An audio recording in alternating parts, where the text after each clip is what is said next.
guys, and welcome to another Era of Chaos video. Guys, today we're talking about the museum and how to combine good museum score with a strong faction. What do I mean by that is, unless you're a huge kraken that spends tens of thousands of dollars on this game, basically what you want to have is you want to have a very strong faction as your main faction. Then you can have a kind of strong faction as a secondary faction, and usually the third faction or third hero that you run is weak one.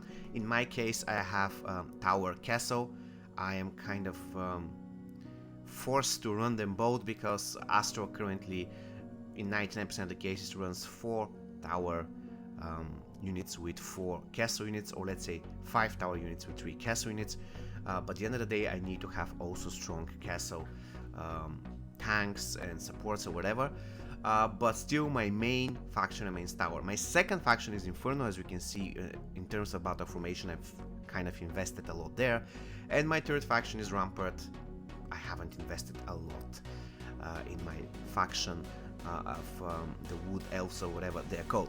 Now the thing is, in order for you to progress in the game, you need to have this setup.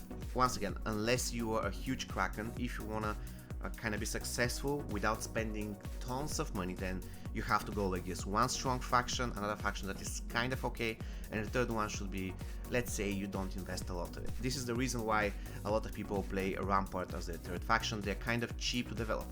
Gem is an extremely easy hero to run because she doesn't have tons of SSRs and expensive units and so on and so forth. But in order to progress in the museum, this is not enough, because there's a lot of missions. Some missions want you to have specific characters. A lot of those characters are SR+, so you have to pay for them. The reason why I wanted to do this video is because what I do basically, in order to be to focus on my Astro formation and at the same time to be able to get bonuses from museum, is I go to the missions and I identify which is the next mission I have to go, usually in faction collection. For example, I need to reach 3000 collective value for Fortress and I'm 50 points short. After I'm done with that, I will scroll down and investigate which is the next one, the next closest faction. In my case, this is Stronghold. So currently I'm not working on every single faction, I'm working on Fortress, and in 50 points, which is probably going to happen in the next 2-3 days, then I will start working exclusively on Stronghold. I need 250 points, but this is going to give me 700 museum points. And the museum buffs are really great, they are game changer, don't get me wrong, this is really important. Look at this, at level 9 it gives me 15% defense, and this applies to every single unit, regardless of formation. 35% unit damage reduction, 35% unit damage, tenacity 150, critical damage 15%, critical hit 150.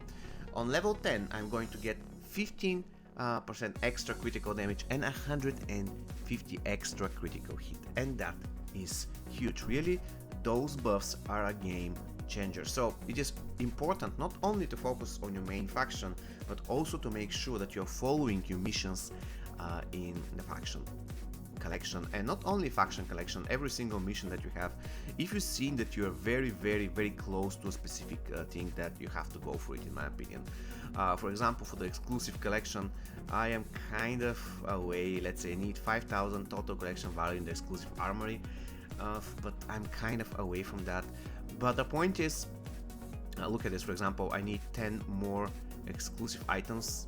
Again, I'm kind of away from that, but I need 3 more items in order to achieve this mission, and this will give me 200 points. Granted, this is not a lot, but it's still something. By the way, I just saw that it's called Star Ore. That's museum experience. Okay, that's cool. So this is the main thing you have to make sure that you are doing in the museum. Once again, you don't have to just drop your main faction in order to be successful in the museum. You have to level them each, but of course your main faction has an advantage and then the museum. But even in the museum, you have to have a plan. You shouldn't just go and start developing random factions. As you can see, my castle faction is almost maxed out, with the exception of the paladin and the angel. Reason being, the SSRs are really difficult to develop. My faction, Rampart faction, is almost maxed out. Even my green drake is 6 stars awakened.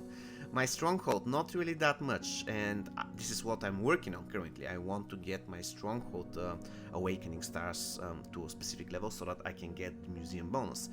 And then take a look at Necropolis. A lot of potential for expansion. My Inferno almost maxed out everything with the exception of this unit because the Hellhound hasn't been awakened to Cerberus yet. And of course I need to collect some diamonds in order to upgrade the Venom spawn. So basically you're seeing a picture of what I'm doing. Certain factions there's potential for improvement, but I just don't do it without having a plan because it's going to be a waste. So the next thing that I wanted to let you know is that the best thing to achieve better results in the museum is to go ahead and buy certain commanders. Don't be afraid to buy commanders, guys. For one thing, there are specific commanders that are extremely useful for every single formation, with exceptions, of course. Those two commanders are the Judicator and the Dragon Golem. And the Regnant Seer, for example, I've seen her in so many formations. I can tell that she can perform good everywhere. Now, another thing that you have to be careful about the commanders is, again, you don't want to spend gems just for the sake of the museum.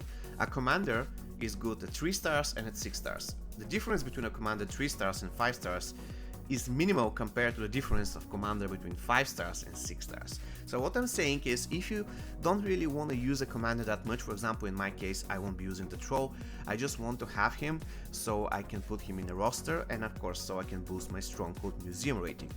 And tomorrow, not tomorrow actually, Wednesday I'll be unlocking the Ice Demon, because for one thing she's amazing in the crypt. Also I want to boost my Conflux museum rating, and I will be unlocking the latest spot here. But of course I won't be using her in my main formation, even though she's kind of okay with Rampart. Once again, Rampart has my lowest priority compared to all 3 factions that I'm playing, so I won't be investing tons of diamonds in Rampart.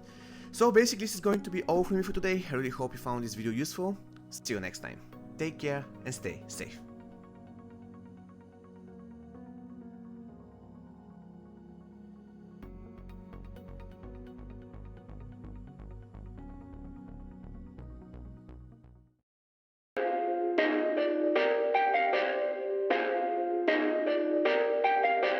Perfect.